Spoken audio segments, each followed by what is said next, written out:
जुन दिन राजा जान्छ त्यो दिन यो देश खतम हुन्छ। त्यही भएर राजाको लाई यदि कसैले काट्न आउँछ भने मेरो घाँटी माथि, राजाको घाँटी तल भन्नुभयो। बिबीको सिद्धान्त बेचेर खाने काङ्ग्रेस भन्दैन, यो काङ्ग्रेस होइन।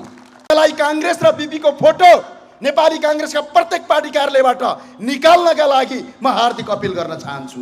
बिबीको सिद्धान्त मानेन काङ्ग्रेसले। यी व्यक्तिले मलाई जीवनभरि कहिल्यै पनि मन नपराउन्, भगवानसँग प्रार्थना गर्छु। जुन दिन तिनले मन पराउँछन् म पनि तिनी जस्तै अपराधी बन्छु। त्यही भएर मन नपराउन म हार्दिक अपिल गर्छु तपाईँहरूलाई। नेपालको राष्ट्रिय झण्डा जलाउँछन् यिनीहरू, नेपालको धर्म संस्कृति मान्दैनन् यिनीहरू। अझै मेरो दाई मेरो भाइ भन्दै भोट हाल्ने हो। कोभिडको बेला बिर्स्यौ कि क्या हो, सम्झाइदिउँ कि क्या हो? तपाईँका भनेका अहिले महान नेताहरू सदनमा झगडा गर्दै थिए, अदालतमा मुद्दा जित्यौँ र हार्यौँ भनेर फुल र मालाले अबिर गर्दै थिए। सडकको किनारमा मान्छे मरेर आँखाबाट आँसु झर्दै एक दिनमा 300 भन्दा बढी मान्छेहरू सडकमा मरिरहेका थिए। त्यतिखेर नेताको याद आएन। एकजना पात्रले आई लभ यु बा भन्दै थिए, तिनै आई लभ यु बालाई हामीले अक्सिजन दिएर बचायौँ। तर भोलिपल्ट दिन फेरि आई लभ यु बा भन्न गइछन् बाँचेर। सुनको कचौरा समाउने, सडकमा जाने भिख माग्ने म आह्वान गर्न चाहन्छु। भिख मागेर संसारमा कुनै पनि भिखारी आजसम्म धनी भएको मैले देखेको छैन। त्यही भएर नेपाल भिख मागेर धनी बन्दैन, स्वावलम्बनले नेपाल धनी बन्छ। हाम्रो देशमा उत्पादन भएको जडीबुटी प्रयोग गर्न नदिने। म जुम्लाको मान्छे हुँ, कर्णाली जडीबुटीको खानी हो। एक घरको तपाईँको आँगनमा जडीबुटी हुन्छ। चिराई त तपाईँ किन्नुहुन्छ हाम्रो जङ्गलमा हुन्छ, ओखर तपाईँ किन्नुहुन्छ हाम्रो जङ्गलमा हुन्छ। सम्पन्न भएका देशका नागरिक जडीबुटी बेचे भने 5 वर्ष जेल हाल्छ नेपालको सरकारले। मियो बिनाको दाई, कहिलेकाहीँ रुन मन लाग्छ। मियो बिनाको दाई, मियो बिनाको दाई, दाई र घरमुली बिनाको घर र रानी मौरी बिनाको घर र राजा बिनाको देशको हालत यस्तै हुन्छ। आज भएको 10 अर्बभन्दा बढी भिआइपीलाई पाल्दै पैसा खर्च गयो। यदि तिमीहरूको उपलब्धि यही हो भने, यदि तिमीहरूको उपलब्धिले निर्मलाका हत्या र बलात्कारीलाई कारबाही गर्न नसक्ने तिम्रो कानुनको उपलब्धि हो भने हामी सबैले भनौँ यो तिम्रो उपलब्धि चाहिँदैन, चाहिँदैन, हामीलाई पटक्कै चाहिँदैन हामीलाई यो उपलब्धि। यसलाई उपलब्धि भन्छौ। दाइले भाइलाई मार्नेलाई उपलब्धि यदि ठान्छौ भने, आमा र दिदीबहिनीलाई मार्ने उपलब्धि ठान्छौ भने, यदि सडकका किनारका टायल उक्काएर तपाईँको प्रहरीमाथि ढुङ्गा हान्ने उपलब्धि ठान्छौ भने, यदि कसैको घरमा बम हान्ने उपलब्धि ठान्छौ भने हामीलाई त्यो उपलब्धि चाहिएन। हामी त्यो उपलब्धि हामी लिँदैनौँ, त्यसलाई अस्वीकार गर्छौँ। चुनाव सत्ताको सिडी चढ्ने एउटा माध्यम बन्ला, कसैलाई यो चुनाव शक्ति आर्जन गर्ने एउटा माध्यम बन्ला। तर तपाईँ हामी जस्ता हजारौँ करोडौँ युवाहरूको यो चुनाव आउने भविष्यको एउटा ढोका हो। यसलाई मनन गर्नु होला। यो चुनाव सामान्य होइन, यो चुनाव नेपालको इतिहासमै आउने अब युवा पुस्ताको भविष्य हो। यो भविष्यलाई खेर नफाल्दिन हुन तपाईँ सबै देश विदेशमा छरिएर बसेका तमाम युवा साथीलाई हार्दिक अपिल गर्न चाहन्छु। तपाईँलाई नमस्कार गर्न चाहन्छु। तपाईँको चुनावमा खसालेको एउटा भोट बन्दुकको नालबाट आएको गोलीभन्दा बलियो हुन्छ। यो चुनाव अहिले आउने चुनावलाई तपाईँले सही मान्छेलाई यदि चुनावमा भोट दिनु भएन भने प्रचण्ड, शेरबहादुर देउवा, केपी शर्मा ओलीको केही जाँदैन। विगत 70 वर्षदेखि यो देशमा काङ्ग्रेसले सत्ता र शक्ति चलाइरहेको छ, तर पनि देश बर्बाद पारिरहेको छ। तपाईँ भोट हालिराख्नु भएको छ। तर तपाईँ हामी जस्ता नवजवान युवाहरूको पुरै भविष्य बर्बाद हुन्छ। हामी एउटा अठोट लगेका छौँ, एउटा आत्मविश्वास लगेका छौँ। 100% काम गर्न सक्छौँ भनेर तपाईँलाई हामी झुटो बोल्दैनौँ। म इमान्दार हुने, हामी इमान्दार हुने, हामी कर्तव्यनिष्ठ हुने हामीमा डिपेन्ड छ, हामीमा निहित छ। तर सफल बनाउने भन्ने कुरा तपाईँमा निहित छ। त्यही भएर आउने चुनावलाई यो सत्ताको सिडी, शक्ति आर्जनको थलो होइन, सिङ्गो युवाको भविष्यको ढोका हो भनेर तपाईँले मनन गरिदिनु हुन म हार्दिक अपिल गर्दछु। केही युवा साथीहरूले भन्ने गर्छन् अहिले स्वतन्त्र उम्मेदवारको लहर चलेको छ देशैभरि। म स्वतन्त्र उम्मेदवारलाई अनुरोध गर्न चाहन्छु, एउटा राष्ट्रिय प्रजातन्त्र पार्टीको प्रवक्ताका जिम्मेवारीका साथ नेपालका प्रत्येक स्वतन्त्र उम्मेदवारलाई राष्ट्रिय प्रजातन्त्र पार्टीले पार्टीको सदस्य बनाई उम्मेदवारी बनाउने राष्ट्रिय प्रजातन्त्र पार्टीले आचार संहिता सहित निर्वाचन आचार संहिता 2078 लागू गरेको यहाँबाट म तपाईँलाई हार्दिक अपिल गर्न चाहन्छु। स्वतन्त्र उम्मेदवारलाई मेरो अनुरोध छ, तपाईहरूले चुनाव जिन्नुहुन्छ जिन्नु हुँदैन, तर तपाईँले एउटा बेइमानलाई एउटा अयोग्यलाई पक्कै चुनाव जिताउनुहुन्छ। किनकि तपाईँको चुनावको भोट यदि राम्रा राम्रा मान्छेहरू मिल्न सकिएन भने, यदि असल असल व्यक्ति मिल्न सकिएन भने अपराधीले अवश्य चुनाव जित्नेछ। तपाईँले राम्रा मान्छेको भोट मात्रै काट्नुहुनेछ। त्यही भएर स्वतन्त्र जति पनि चुनाव लड्नुभएका देशभरिका युवा साथीहरूलाई म सबैलाई हार्दिक अपिल गर्न चाहन्छु, राष्ट्रिय प्रजातन्त्र पार्टी तपाईँलाई स्वतन्त्र उम्मेदवार होइन, पार्टीको बकाइदा र यो पार्टी सिङ्गो तपाईँको पछाडि लागेर चुनाव जिताउन तपाईँलाई तयार रहनेछ र यो पार्टीमा प्रवेश गरिदिनका लागि हामी हार्दिक अपिल गर्दछौँ।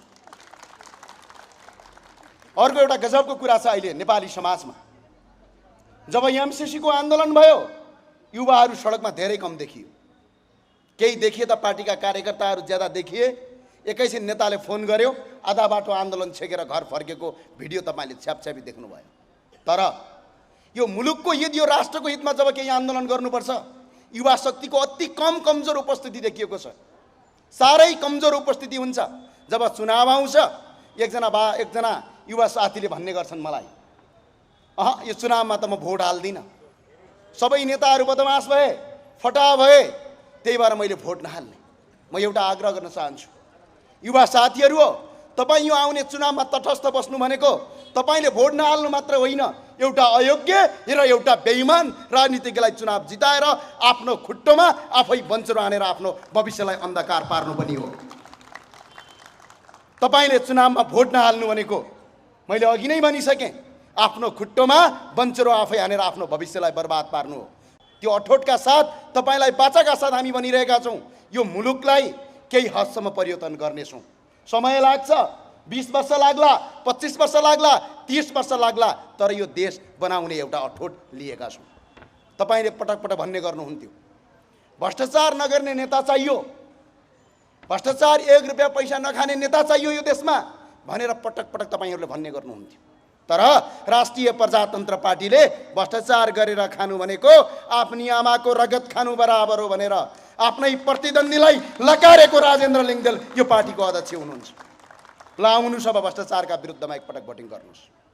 हामी ठुलो सपना तपाईँलाई बाँड्दैनौँ, तर तपाईँहरूलाई, हाम्रा उम्मेदवारलाई यहीँ ललितपुरबाट भन्न चाहन्छु, यो आउने चुनावमा 1 रुपैयाँ पैसा खर्च गरेर चुनाव गर्ने होइन, बरु चुनाव हारिन्छ। इमान्दारका साथ चुनाव जित्ने र जित र हार भनेको कुरा ठुलो होइन, इमान्दारिता भनेको ठुलो कुरा हो। त्यही भएर अब आउने चुनावमा यहाँका जनप्रतिनिधि र यदि तपाईँले जिताइहाल्नुभयो भने जनप्रतिनिधिलाई मन्दिरमा गएर पहिला शपथ खानुहोस्, मस्जिदमा गएर पहिला कसम खानुहोस्, गुम्बामा गएर कसम खानुहोस्, म भ्रष्टाचार गर्दिनँ, मैले भ्रष्टाचार गर्नु भनेको आफ्नी आमाको रगत खानु सरासर हो भनेर प्रत्येक उम्मेदवारलाई राष्ट्रिय प्रजातन्त्र पार्टीले निर्वाचन आचार संहिताभित्र राखेको छ, कसम खुवाउँछ।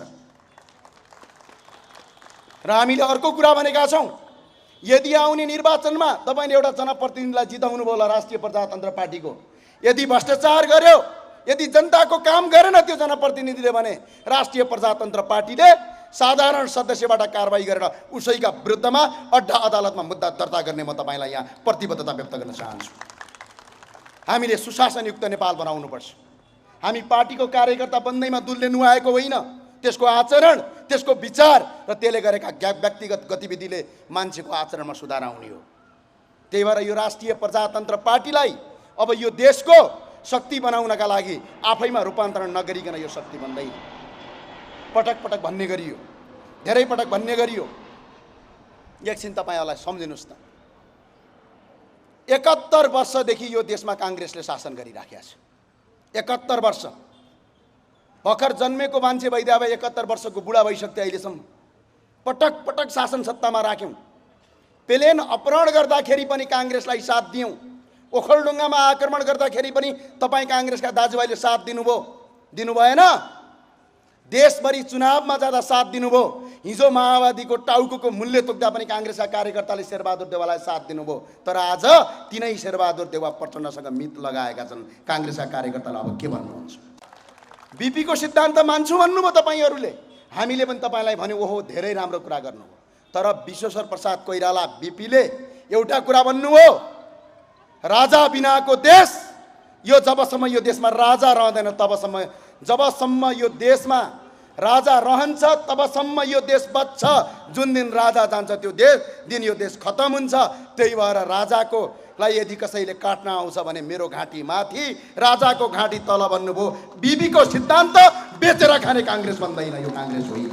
यसलाई काङ्ग्रेस र बिपीको फोटो नेपाली काङ्ग्रेसका प्रत्येक पार्टी कार्यालयबाट निकाल्नका लागि म हार्दिक अपिल गर्न चाहन्छु। बिपीको सिद्धान्त मानेन काङ्ग्रेसले।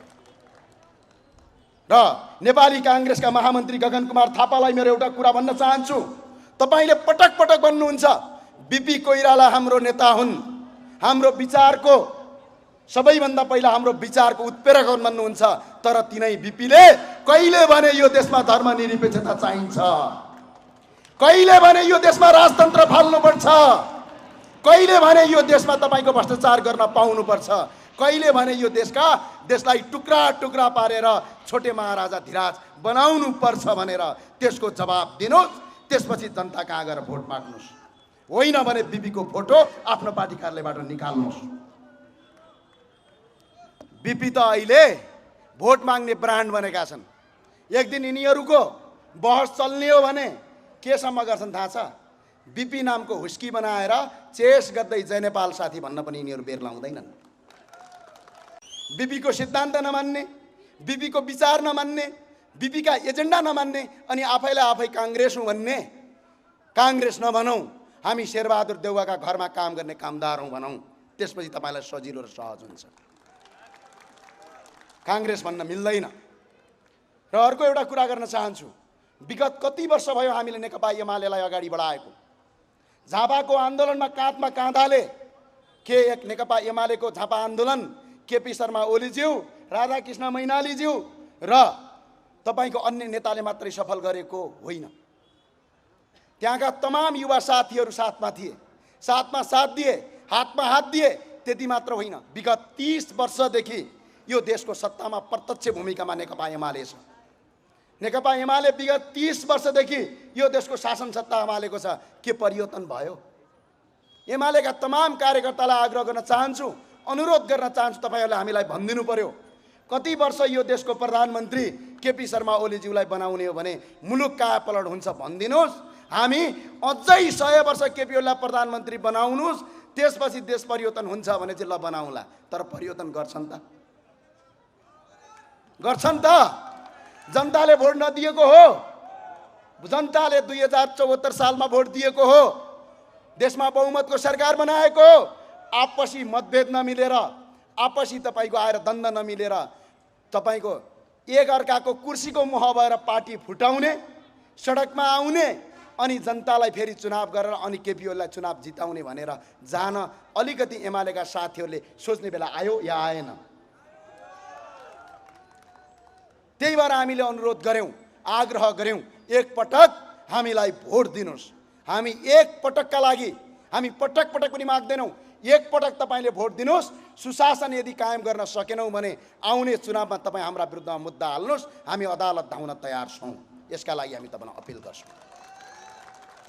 हामीले धेरै झुटा आश्वासन दिनुपर्ने आवश्यकता छैन, झुटा कुरा गर्नुपर्ने आवश्यकता छैन, तर एउटा काम गर्छौँ, भ्रष्टाचार स्थानीय तहमा हाम्रो जो प्रतिनिधिले गर्यो भने तिनलाई पनि कारबाही गर्न सक्ने नीति बनाउँछौँ र पार्टीबाट बहिष्कार गरेर निकाल्छौँ। त्यसका लागि हामीले तपाईँलाई भोट मागेको।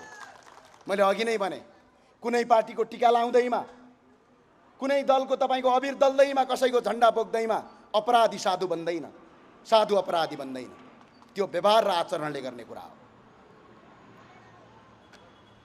माओवादीका साथीहरूलाई मेरो एउटा जवाब र एउटा क्वेसन छ। हिजो माओवादीलाई के प्रचण्ड र बाबुराम भट्टराईले मात्र बन्दुक बोकेर यो माओवादीको युद्ध सफल भएको हो? पटक्कै होइन। के गरियो? हिजो जङ्गलमा हुँदाखेरि साथ दियो, जङ्गलमा हुँदाखेरि साथ दियौँ, घरमा हुँदाखेरि बास दियौँ, चुनावमा हुँदाखेरि हात दियौँ। हामीले सबै गरेर 64 सालमा नेकपा माओवादी र प्रचण्डलाई नेपालको सबभन्दा ठुलो दलको अध्यक्ष र देशको प्रधानमन्त्री पनि बनायौँ। के यो देशमा ती साथ दिनेहरू, ती बन्दुक बोक्नेहरू हिजो सरबारा वर्गको मुक्ति भन्नेहरू, हिजो युद्धमा लडेका सिपाहीहरू आज के पाए? आफैले आफै सोध्नुस्, मलाई पर्दैन। के पाए? ती सिपाहीहरूले के पाए? कि त खुट्टा अपाङ्गो पाए, कि त आँखा फुटेको पाए, कि त घरबार जलेको पाए, त्यहाँभन्दा अरू केही पाए? तपाईँलाई एउटा उदाहरण भन्न चाहन्छु म। हिजो माओवादीलाई जङ्गलमा सक्नुपर्छ, यिनीहरूको अन्त्य गर्नुपर्छ भनेर हिजो सरकारको वरिपरि बसेर देश लुट्ने लुटेराहरू अहिले नेपालको सबभन्दा ठुलो माओवादी तिनै बनेका छन्। तर तिनले कहिल्यै पनि गाउँको किसान, आज गाउँका किसानहरू, आज प्रकाश सपुतका गीतहरू त्यत्तिकै आएका होइनन्। त्यो वास्तविकता हो, त्यो पीडा भएर झझल्किएको। एकपटक सोच्नुहोस्, बाबुरामले एउटा युद्ध लडेको इतिहास छ। रुकुमको खारा आक्रमण गर्दाखेरि बाबा बाबुराम गएका थिए।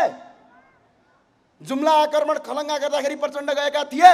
भारतको गल्लीमा बसेर लुटेको धनबाट मोमो र चाउमिन खाएर बसेका थिए। तर दुखी गरिबका छोराहरू, दलितका छोराहरू, जनजातिका छोराहरू, पिछडित वर्गका छोराछोरीलाई बुरुक्क उचालेर काँधमा बन्दुक बोकाएर जुम्लामा झन्डै 300 जना माओवादी मारिए, सेनाहरू मारिए, सिडिओ मारिए, ठाउँ ठाउँमा बम पट्काइयो। तर आज ती बम पट्काइसकेपछि त्यो पुल बन्यो, त्यो जिल्ला सदरमुकाम बन्यो, के जनताले रोजगार पायो? पाएन। त्यही भएर म आग्रह गर्न चाहन्छु, राष्ट्रभक्ति माओवादीका साथीहरू हो, आउनुहोस्। हिजो तपाईँ गद्दारका विरुद्धमा लड्ने भन्नुहुन्थ्यो, आज हामी गद्दारका विरुद्धमा लड्दैछौँ। तपाईँ साथ दिनुहोस्, हातमा हात र साथमा साथ दिनुहोस्। यो देशको परिकल्पना र नयाँ नेपालको निर्माण गरौँ। यति अठोट गर्न चाहन्छु। म कालीकोटको पिलीमा गएको थिएँ। पिलीको एउटा घरमा पुगेपछि एकजना दाइलाई सोधेँ, दाइ पिलीको आक्रमण गरेछन्, किन आक्रमण गरे त भनेर सोद्धाखेरि एकजना दाइले मलाई जवाफ दिनु, सामन्ती राजतन्त्रले देश विकास गरेन, यो सामन्ती राजतन्त्रको अन्त्य गर्नुपर्छ भनेर पिलीमा आक्रमण गरेको रे। सडक खन्न गएका सेनालाई आक्रमण गरेर देश विकास गरेन भन्नेले एउटा कुरा सिकाएनन्। सामन्ती भनेकै त्यही राजाले जुम्लाको कर्णाली राजमार्ग खोल्न सेना राखेर अझै 10 वर्ष होइन 50 वर्ष पछाडि धकेल्यौँ हामीले भनेर सिकाएनन्। सिर्फ के सिकाए? सामन्ती भन्न सिकाए, सिर्फ दलाल भन्न सिकाए, त्यहाँभन्दा अर्को सिकाएनन्। त्यहीँ परपट्टि कालीकोटको कर्णालीको पुल काटिएको थियो। त्यो पुल काटिँदाखेरि हामीले सोध्यौँ, यो पुल किन काटियो? सामन्ती राज्य सत्ताको अन्त्य गर्नलाई, देशलाई विकास गर्नका लागि पुल काटेको रे। विश्वमा कहाँ छ?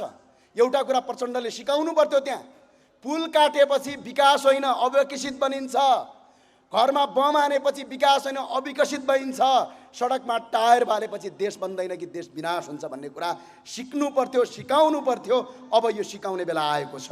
यो सबै नेतालाई मेरो अनुरोध छ, आग्रह छ, तपाईँ दाजुभाइहरूलाई, कसैले पनि कुनै नेतामाथि अपशब्द प्रयोग नगर्नुहोस्, कसैले पनि कुनै नेतामाथि गाली गलौज नगर्नुहोस्, तर चुनावमा भोट नहाल्नुहोस्। यसको जवाब यही हो, अरू केही पनि होइन।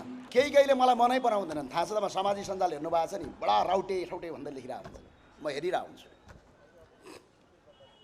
केही इन्जिनियरले मलाई मन पराउँदैनन्, केही सरकारी कर्मचारीले मन पराउँदैनन्, केही शिक्षकले मन पराउँदैनन् मलाई, केही विद्यार्थीले पनि मन पराउँदैनन्, राजनीतिक दलका कार्यकर्ताले पनि मलाई मन पराउँदैनन्, र केही कानुन व्यवसायीले पनि मन पराउँदैनन्, र केही स्वास्थ्यका व्यवसायीले मन पराउँदैनन्, र केही शिक्षाका व्यापारीले मन पराउँदैनन्। मलाई त्यो इन्जिनियरले मन पराउँदैन जुन इन्जिनियरले बनाएको बाटो 1.5 महिना टिक्दैन। मलाई त्यो इन्जिनियरले मन पराउँदैन जसले बनाएको बाटो 1.5 महिना टिक्दैन, जसले बनाएको पुल 6 महिना टिक्दैन, जसले बनाउँदै गरेको सरकारी बिल्डिङ भत्किन्छ, त्यो इन्जिनियरले मलाई मन पराउँदैन। र एक अर्को कुरा, एउटा शिक्षकले मन पराउँदैनन्, गजबको लेखेका हुन्छन् ती शिक्षक, जो सरकार तपाईँको शिक्षकले कक्षा कोठाभित्र विद्यार्थीलाई नैतिकता सिकाउनुको साटो पार्टीको कार्यकर्ता बनेर झोला बोकेर भित्तामा नारा लेख्न सिकाउने, सडकमा टायर बाल्न सिकाउने, देशका ठुला ठुला उद्योग कल कारखानामा बम बनाउन सिकाउने, दाइलाई गाली गर्न सिकाउने, भाइलाई गोली हान्न सिकाउने शिक्षकले मलाई पनि मन पराउँदैन। हिजो आज एउटा भिडियो हेरेको छु, एउटा शिक्षा, एउटा स्वास्थ्यका माफियाले मलाई मन पराउँदैनन्, किनकि 10 रुपियाँको सिटामललाई 10,000 लिन्छन् यिनीहरू, 1,000 को औषधि गर्ने उपचारलाई 1 लाख रुपियाँ लिन्छन्। यस्तो अवस्था देशलाई बनाएका छन् कि शरीरको एउटा अङ्गको उपचार गर्नका लागि अर्को अङ्ग बेच्नुपर्ने बाध्यता बनाउने शैक्षिक माफियाले मलाई मन पराउँदैन। र ती विद्यार्थीले पनि मैले मन पराएको देखेको छैन। जुन विद्यार्थीले किताबमा झोलामा किताब बोक्नुको साटा पिस्तोल र हतियार बोक्छ, जसले नेपाल प्रहरीलाई सम्मान गर्नुको सट्टा आँखाको नानी फुटाउँछ, जसले सडकमा बिरुवा रोप्नुको सट्टा सडकको बिरुवा उखेल्छ। उदाहरणका लागि बानेश्वरको भिडियो हेर्नुहोस्। ती विद्यार्थीले मलाई मन पराउँदैन। म अनुरोध गर्न चाहन्छु, म आग्रह गर्न चाहन्छु, ती व्यक्तिले मलाई जीवनभरि कहिल्यै पनि मन नपराउन्। भगवानसँग प्रार्थना गर्छु, जुन दिन तिनले मन पराउँछन् म पनि तिनी जस्तै अपराधी बन्छु। त्यही भएर मन नपराउन म हार्दिक अपिल गर्छु तपाईँहरूलाई। हामीले पटक पटक कुरा गरिरहँदाखेरि आज यो देशको हालत के छ सम्झिनुहोस् एकछिन। एउटा मात्र यो देशको हालतलाई एकछिन वर्णन गर्नुहोस्। मैले चर्को कुरा गरिनँ। आज यो देशको हालत के छ सम्झिनुहोस् त। भर्खर बिहे गरेको दुलहाले भर्खर बिहे गरेको दुलहा र दुलहीले एकअर्कालाई नचिन्दै हातमा लगाएको मेहन्दी सुक्न नपाउँदै श्रीमान विदेश जानुपर्छ। जब घरमा आउँछ आफ्नो छोराले बाउलाई चिन्दैन, बाउले छोरालाई चिन्दैन। सन्तानको मुख हेर्दै बाउआमा बाटो कुर्दै बाउआमा परलोक हुन्छन्। बाउआमा परलोक भएपछि छोरा आउँछ। आज यो देशको हालत यो बनाए। आज यो देशको हालत शिक्षा र स्वास्थ्यका लागि आफ्नो सम्पत्ति बेच्नुपर्ने, आफ्नो घरको सानो छोरालाई पढाउनका लागि एकजना बाबु विदेश गएर कतार र दुबईमा काम गर्नुपर्ने बनाए। त्यतिले मात्र पुगेन यिनीहरूलाई। उपचार गर्नका लागि घरको सम्पत्ति जग्गा जमिन बेच्नुपर्ने बनाए। हरेक कर्मचारीलाई भ्रष्टाचारी बनाए। शिक्षा र स्वास्थ्यमा व्यापार गरेर माफिया लगाए। जताततै होर्डिङ बोर्ड र साइन बोर्ड राख्दै विद्यालय खोले। जताततै सरकारी अस्पतालको गुणस्तर कम गरेर गरे। आज 80 लाखभन्दा बढी युवाहरू यो देश छोडेर विदेश जान बाध्य बनाए। अझै तपाईँ यिनीहरूलाई भोट हाल्ने कि त तपाईँ मान्छे हो कि त पशु हो। म यति कुरा भन्न चाहन्छु तपाईँहरूलाई। एकछिन कहीँ थिए कुनै नेता देखिन्थे? तपाईँका क्रान्तिकारी नेताहरू ब्रोइलर कुखुराको मासुसँग मजाले चम्चाले भात खाएको फोटो भाइरल भएको थियो। तपाईँका महान क्रान्तिकारी र मेरो दाइ भन्नेहरू कपनको गल्लीभित्र लुकेका थिए। तपाईँका महान दाइ अहिलेका प्रधानमन्त्री शेरबहादुर देउवा बुढा नीलकण्ठको आवासभित्र मोज र मस्ती गरिरहेका थिए। सडकमा तत्ताइरहेका थिए। देशका जनता सडकमा रोइरहेका थिए। तपाईँको आएर सर्वोच्च अदालत अगाडि बसेर फुलमाला र अबिरको जात्रा गरिरहेका थिए। तैँले जितिस् मैले हारे भनिरहेका थिए। अझै जनता तिनलाई भोट दिन्छौ। त्यही भएर म भन्छु अझै भोट दिनुस्। भोट नदिनुस् भन्दिनँ। भोट दिनुस्, जिताउनुस्। फेरि कोभिड जस्तै त्यस्तै आउँछ। तपाईँको किडनी र कलेजो बेच्नुपर्ने दिनसम्म तपाईँ सुध्रिन हुँदैन। दिनुस् भोट भन्छु। एकपटक यिनीहरूलाई तपाईँले यस्तो अपराध गरिरहँदाखेरि याद छ तपाईँलाई? आज नेपाल प्रहरीले घुस खायो भन्नुहुन्छ। नेपाल प्रहरीले घुस किन खायो त्यसको पछाडिको उदाहरण देख्नुभएको छ। नेपाल प्रहरी कस्तो प्रहरी हो थाहा छ तपाईँलाई? नेपाल प्रहरीको अधिकृत बन्नलाई शारीरिक रूपमा पनि तन्दुरुस्त चाहिन्छ, जो कोही बन्न सक्दैन। दिमागी रूपमा पनि तन्दुरुस्त चाहिन्छ। तर आज त्यो प्रहरीलाई ब्याङ्कको सेक्युरिटी गार्ड बनाएका छन्। अनि देश कसरी विकासित हुन्छ? देशमा दिमाग भएका युवा खाडीमा, शरीर र दिमाग दुइटै भएकालाई सेक्युरिटी गार्ड बनाउने, अनि तपाईँको लफङ्गाले अनि यो देश बनाउने, सडकमा टायर बाल्ने र तपाईँको सिसा फोड्ने, हत्या र हिंसा गर्ने अपराधीले अनि यो देशको नेतृत्वको चाबी तपाईँ जनता दिने, अनि देश बनेन भनेर रुने होइन। यिनलाई एकपटक चाबी लिनबाट थोत्नुहोस्, यिनलाई बन्द गर्नुहोस्। त्यसपछि यिनीहरू सबक सिक्छन्, त्यसपछि सडकमा आउँछन्। हेर्नुभएको छ सरकारी कर्मचारीले भ्रष्टाचार गर्यो भन्नुहुन्छ। एकछिन त्यो सरकारी कर्मचारी भएको इतिहास गर्नुहोस्। कति छ त्यो सरकारी कर्मचारीको तलब हेर्नुहोस्। आज तिनका बच्चा बच्चीले कुन स्कुलमा पढाउने हेर्नुहोस्। बिचरा एकजना कर्मचारीको 35,000 30,000 तलब हुन्छ। स्कुलको फी 15,000 आउँछ। श्रीमती बिरामी भई भने एकैछिनमा 30,000 को बिल आउँछ। कोठावाला 19-20,000 आउँछ। अनि त्यसले भ्रष्टाचार नगरेको पूजा गर्छ। यो देशमा स्वास्थ्य र शिक्षा निशुल्क गर्नका लागि हामी आएका छौँ। यो निशुल्क गर्यो भने सरकारी कर्मचारीले घुस पनि खाँदैन। के थियो? हिजो थिएन? राजाले बनाएका बिल्डिङ छन्। आज पनि महेन्द्र माध्यमिक विद्यालय, महेन्द्र राजमार्ग, त्रिभुवन विमानस्थल, वीर अस्पताल, वीरेन्द्र सैनिक अस्पताल, आजसम्म कहीँ प्रचण्ड अस्पताल सुन्नुभएको छ? त्यही भएर हिजो सरकारले हिजो तपाईँको सरकारी बिल्डिङ दिएका छन्। भारतको आम आदमीको इतिहास हेर्नुहोस्, त्यहाँका जनताले फैसला गरे। म दिल्लीमा पढ्दै गर्दाखेरि हामीलाई लाग्थ्यो आम आदमी पार्टीको आमसभा हुँदाखेरि तपाईँहरू त धेरै हुनुहुन्छ, अत्याधिक ज्यादा भन्नुभएको छ, 3 देखि 4 जनाभन्दा बढी मान्छेहरू हुँदैन थियो। हामी भन्थ्यौँ यिनले के जित्लान्। दिल्लीका जनताले फैसला गरे, भाषण गर्नेलाई होइन काम गर्नेलाई भोट दिए। अनि के भयो, निशुल्क बिजुली भयो। त्यही दिल्लीका जनता पढ्न नपाएर बोर्डिङ स्कुलको पछाडि लाइन लाग्थे, मेरो छोरालाई डेपमा नाम लेख्दैन, नाम निकालिदिनु पर्यो भन्थे। तर त्यही दिल्लीका जनता अहिले प्राइभेट स्कुलमा होइन सरकारी स्कुलमा छोरा भर्ना गर्नलाई लाइन लागिरहेका छन्। त्यस्तो बनाए हामी पनि त्यो बनाउने अठोट गर्दैछौँ। अनि तपाईँ भोट भ्रष्टाचारीलाई दिने, भोट अपराधीलाई दिने, अनि देश भनेर रुने, त्यो नगर्न म हार्दिक अपिल र अनुरोध गर्दछु। अहिले मात्रै पछिल्लो पटक यो देशको कति छ थाहा छ तपाईँलाई? यो देशको भ्रष्टाचार अरबौं रुपैयाँ छ। झन्डै बेरुजो मात्रै यो वर्ष अहिलेसम्मको हाम्रो 2046 सालभन्दा पछाडिको बेरुजो झन्डै यो वर्ष मात्रै हाम्रो देशमा झन्डै बेरुजो मात्रै यो 6 खर्ब 76 अर्ब 41 करोड रुपैयाँ बेरुजो छ। 6 अर्ब होइन, 6 करोड होइन, 6 लाख होइन, 6 खर्ब। हामीलाई एकपटक सत्तामा पुर्याउनुस् भनेर हामी तपाईँलाई भिख माग्न आएको होइन। यो देशलाई एकपटक सही नेतृत्वलाई सत्तामा पुर्याउनुस्। यो 6 खर्ब बेरुजो मध्ये 1.5 खर्ब तपाईँको केही होला, तर 5 खर्ब यो देशको भ्रष्टाचार हो। त्यो पैसा तिनाउ एकजना जनतालाई स्वास्थ्य र शिक्षाका लागि तडपिनु पर्दैन, एकजना नेपाली विदेश जानु पर्दैन, यही देश स्वर्ग हुन्छ। एउटा गजबको कुरा छ, कति राम्रो देश हाम्रो हिमाल पहाड तराई, लाखौं युवा बेच्छौँ खाडी मुलुक पठाई। अहिले हामी हिमालदेखि तराईको देश छ। आज मात्रै हामीले झन्डै 12 खर्ब अघिल्लो वर्षको व्यापार घाटा छ। अहिलेको 4 महिनामा 5 खर्बको व्यापार घाटा छ। यो व्यापार घाटा यदि बढ्दै गयो भने यो आर्थिक वर्षमा 15 खर्बको व्यापार घाटा हुन्छ। तपाईँलाई अचम्म लाग्ला, हरियो तरकारी मात्रै हाम्रो देशले 16 अर्बको आयात गर्छ। थाहा छ? आफ्नो घरका दाजुभाइलाई विदेश पठाउने, बकमपुसे शिक्षा पढाउने, जीवनभरि केही काम नलाग्ने शिक्षा पढाउने, तरकारी खेती गर्यो भने त छोरा सानो हुन्छ अरे, गाउँमा त्यही सिकाउँछन्। 16 अर्बको तरकारी आएको छ। झन्डै भारतसँग मात्रै हाम्रो 3 खर्ब 19 अर्बको तपाईँको हाम्रो व्यापार घाटा छ। चीनसँग झन्डै 94 अर्ब 30 करोडको व्यापार घाटा छ। अमेरिकासँग 9 अर्ब 91 करोडको व्यापार घाटा छ। तपाईँलाई अचम्म लाग्छ होला, पेट्रोल मात्रै 88 अर्बको हामी आयात गर्छौँ। झन्डै फलाम मात्रै 55 अर्बको आयात गर्छौँ।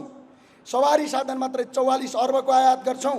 अब तपाईँको घर आँगनमा गाईलाई मारेर घिउ मात्रै 46 अर्बको घिउ र तेल आयात गर्छौँ।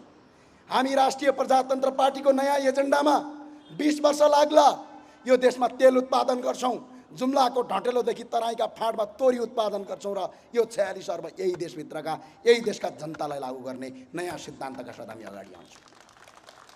16 अर्बको तरकारी आवश्यक पर्दैन।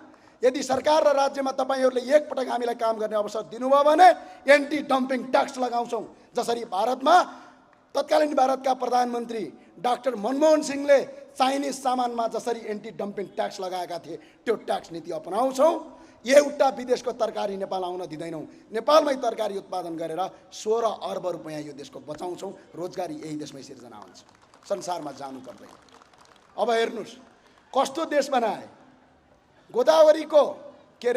गोदावरीको मार्बल निकाल्न नपाइने, राजस्थानको मार्बल किन्न नपाइने है। अनि त्यसलाई क्रान्तिकारी भन्ने फेरि है, गजबको क्रान्तिकारी छ। लोकल मदिरा बेच्न पनि नदिने, देख्यो कि पुलिसले भाटा र लट्ठी हानिहाल्ने। तर स्विजरल्यान्ड र तपाईँको न्युजिल्यान्डका हुस्की र ब्रान्डहरू बेच्दै दरबार मार्गमा रातभरि तपाईँको दारू पार्टी गर्ने यो देश। हाम्रो देशमा उत्पादन भएको जडीबुटी प्रयोग गर्न नदिने। म जुम्लाको मान्छे हुँ, कर्णाली जडीबुटीको खानी हो। एक घरको तपाईँको आँगनमा जडीबुटी हुन्छ। चिराइतो तपाईँ किन्नुहुन्छ हाम्रो जङ्गलमा हुन्छ। ओखर तपाईँ किन्नुहुन्छ हाम्रो जङ्गलमा हुन्छ। सम्पन्न भएका देशका नागरिक जडीबुटी बेचे भने 5 वर्ष जेल हाल्छ नेपालको सरकारले। जडीबुटी बेचेपछि जेल हाल्ने अनि भारतबाट औषधि ल्याउँदाखेरि व्यापारी हुने। हामी यो गर्न दिँदैनौँ। यदि बाँचिएछ र गर्न लागि छ भने जडीबुटी बेच्न पाउनुपर्छ, भारतका औषधिहरू बन्द गर्नुपर्छ, यसरी देश बन्छ। त्यत्तिकै देश बन्दैन। अहिले अलिकति रुख काट्यो कि पाप लाग्यो रे यो देशमा, सायद काङ्ग्रेसको रुख भएर हो कि। हेर्नुहोस् है, काठ मलेसियाबाट ल्याउने यहाँ गेट बानेका छन् फलामको। किन बानेका थाहा छ? किनकि काठ महँगो छ भनेर फलामको गेट बानेको। बुझ्नुभयो? एउटा काठ काट्न नदिने, काठ काट्ने बित्तिकै चोर र अपराधी बन्ने, मलेसियाको काठ ल्याएर नेपालका घरका झ्याल ढोकाएर साकोस बनाउने, अनि नेपाली काठलाई कुवाएर भक्काएर तपाईँको आएर सरकारी कार्यालयमा कुवाइएर बनाउने। अब हामी नेपालमा एउटा रुख काट, दुईटा रुख लगाऊ, बल्ल यो देशको उन्नति हुन्छ, प्रगति हुन्छ। स्थानीय स्रोत र साधनको प्रयोग गर्नुपर्छ। म एकपटक चिसापानी गएको थिएँ। कडालीको चिसापानी थाहा छ? तपाईँ गाडी चढ्ने बित्तिकै माछा बेच्न आइपुग्छन्, माछा बेच्छन्। तपाईँ सम्झिनु सक्छन्, त्यो माछाको साइज एउटै हुन्छ, किनकि त्यो माछा चिसापानीको होइन, त्यो माछा भारतबाट आउँछ। चिसापानी नदीमा माछा खेर जाने, त्यसलाई प्रयोग गर्न नदिने, तर भारतको माछा ल्याएर नेपालमा बेच्न दिने कानुनका दफा नच्यात्तासम्म यो देश विकास हुँदैन। यसलाई विकास गर्नुपर्छ। हामीले स्थानीय स्रोत र साधनको प्रयोग गर्न सक्नुपर्छ। यसका लागि हामीले अर्थनीतिलाई व्यापक रूपान्तरण र परिमार्जन गर्न आवश्यक छ। भाषण गरेर अर्थमन्त्री बनिँदैन। हाम्रो देशमा थाहा छ, एक दिन एकजना धुरन्धर विद्वानले एउटा कुरा भन्दै थिए, यो देशको स्रोत के हो, यो देशको स्रोत के हो, यो देशको सम्पत्ति के हो भन्दाखेरि ती धुरन्धर विद्वानले एउटा कुरा भन्दै थिए। कहाँ हार्वर्डका कुरा गर्थे, कहाँ क्याम्ब्रिजका कुरा गर्थे, तर म आज भन्न चाहन्छु यो देशको स्रोत जम्मा 3टा कुरा हो। एउटा यो देशको जलस्रोत हो, यो देशको सम्पत्ति, एउटा यो देशको सम्पत्ति पर्यटन हो, एउटा यो देशको सम्पत्ति कृषि हो। हामीले वैदिक सनातन सहितको हिन्दू राष्ट्र हामीले त्यत्तिकै भनेका छैनौँ। विश्वभरि छरिएका झन्डै 121 करोड हिन्दू धर्मावलम्बी र विश्वभरि छरिएका झन्डै 58 करोड बुद्ध धर्मावलम्बीका 10% बुद्ध धर्मावलम्बी यो देशमा ल्याउन लागि भने काठमाडौँका घरहरू खाली बस्दैनन्। प्रत्येक ठाउँमा होटल व्यवसाय र पर्यटनको उच्चतम बन्छ। यो देश कायापलट गर्नका लागि नेपालमा कार बिक्री गर्नु पर्दैन। यही धर्मलाई अर्थतन्त्रमा राखियो भने मुलुक कायापलट गर्न सकिन्छ। हामीले यो कुरा अगाडि सार्यौँ। हामी के गरिरहेका छौँ अहिले थाहा छ तपाईँलाई? सुनको कचौरा समाउने, सडकमा जाने अनि भिख माग्ने। अब ब्रान्डेड भिखारीको त कुरै छोडौँ, भिख माग्ने, सुनको कचौरा समाउने, सडकमा जाने, भिख माग्ने। म आह्वान गर्न चाहन्छु, भिख मागेर संसारमा कुनै पनि भिखारी आजसम्म धनी भएको मैले देखेको छैन। त्यही भएर नेपाल भिख मागेर धनी बन्दैन, स्वावलम्बनले नेपाल धनी बन्छ। हामीले जनताबाट प्रत्यक्ष निर्वाचित प्रधानमन्त्रीको कुरा गऱ्यौँ। हामीले हावातालमा र मजाकमा भनेका होइनौँ। यो देशमा जनताबाट प्रत्यक्ष निर्वाचित प्रधानमन्त्री हेड अफ द स्टेटमा राजतन्त्र भयो भने आज मुलुक अगाडि बढ्छ। तपाईँलाई थाहा छ, तपाईँका प्रत्येक जनताले भोट हाल्न पाउँछ। आफ्नो देशको प्रधानमन्त्री सदनले होइन, आफ्नो देशको प्रधानमन्त्री सर्वोच्च अदालतले होइन, जनताले चुन्छ, जनताले निकाल्छ। त्यो अधिकारका लागि हामी तपाईँका आएका छौँ। मियो बिनाको दाई, कहिलेकाहीँ रुन मन लाग्छ। मियो बिनाको दाई, दाई र घरमुली बिनाको घर र रानी मौरी बिनाको घर र राजा बिनाको देशको हालत यस्तै हुन्छ। आज भएको छ। रानी मौरी नहुँदाखेरि मौरीहरूले काम गर्न नसक्ने होइन, काम गर्न सक्छन्, उडेर केसर ल्याउन सक्छन्, तर त्यो महको चाका बनाउन सक्दैनन्। एक अर्कासँग लडेर ती मौरीहरू मर्छन्। रानी मौरीले सबैलाई घरमा राखेर महको चाका बनाउँछ। रानी जस्तै यो देशको राजा रानी मौरी हो। त्यही भएर आज हामी आपसमा लडेर मरेका छौँ। राजतन्त्र यो देशमा आवश्यक छ। किन आवश्यक छ मलाई नसोध्नुहोस्। एकपटक नेपालको विदेशमा गएका नेपाली नागरिकलाई सोध्नुहोस्। नेपालको राजाले विदेशमा भ्रमण गर्दाखेरि छाती फुल्थ्यो। आज नेपालकी छोटे महारानीले विदेश भ्रमण गर्दाखेरि टाउको र शिर झुक्किन्छ। त्यही भएर राजतन्त्र आवश्यक छ भने एउटा गजबको कुरा आजकल गर्छन् धेरै साथीहरूले, मैले छोट्याएँ, गजबको कुरा गर्छन्। व्यापक जनआन्दोलनको उपलब्धि भन्छन्। म खोज्छु यो चाहिँ के उपलब्धि रहेछ त? उपलब्धिको रक्षा गर्ने भने सुन्छु क्या बेला बेला यी नेताहरूले, उपलब्धिको रक्षा गर्ने।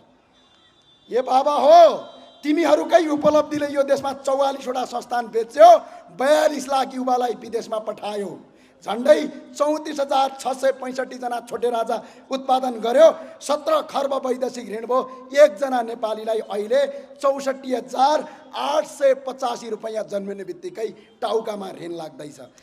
884 जना सांसद बनायो, 100 जना भन्दा बढी मन्त्री बनायो, 9वटा सभामुख बनायो, 9वटा उपसभामुख बनायो, 6वटा राष्ट्रपति, 7वटा राष्ट्रपति बनायो। झन्डै 3 वर्षमा 35 खर्ब 20 अर्ब 1 करोड रुपैयाँ तपाईको आएर यिनीहरूलाई पाल्दै खर्च गरायो। त्यतिले मात्र पुगेन, यो देशमा अझै 10 अर्ब भन्दा बढी भिआइपीलाई पाल्दै पैसा खर्च गयो। यदि तिमीहरूको उपलब्धि यही हो भने, यदि तिमीहरूको उपलब्धिले निर्मलाका हत्या र बलात्कारीलाई कारबाही गर्न नसक्ने तिम्रो कानुनको उपलब्धि हो भने हामी सबैले भनौँ यो तिम्रो उपलब्धि चाहिँदैन, चाहिँदैन, हामीलाई पटक्कै चाहिँदैन हामीलाई यो उपलब्धि। यसलाई उपलब्धि भन्छौ? दाइले भाइलाई मार्नेलाई उपलब्धि यदि ठान्छौ भने, आमा र दिदीबहिनीलाई मार्ने उपलब्धि ठान्छौ भने, यदि सडकका किनारका टायल उक्काएर तपाईँको प्रहरीमाथि ढुङ्गा हान्ने उपलब्धि ठान्छौ भने, यदि कसैको घरमा बम हान्ने उपलब्धि ठान्छौ भने हामीलाई त्यो उपलब्धि चाहिएन। हामी त्यो उपलब्धि हामी लिँदैनौँ, त्यसलाई अस्वीकार गर्छौँ। हामीले त्यसरी भन्यौँ। त्यही भएर सबै साथीहरूलाई म जाँदा जाँदै भन्न चाहन्छु, राष्ट्रिय प्रजातन्त्र पार्टी जिन्दाबाद। हात उठेन। राष्ट्रिय प्रजातन्त्र पार्टी जिन्दाबाद।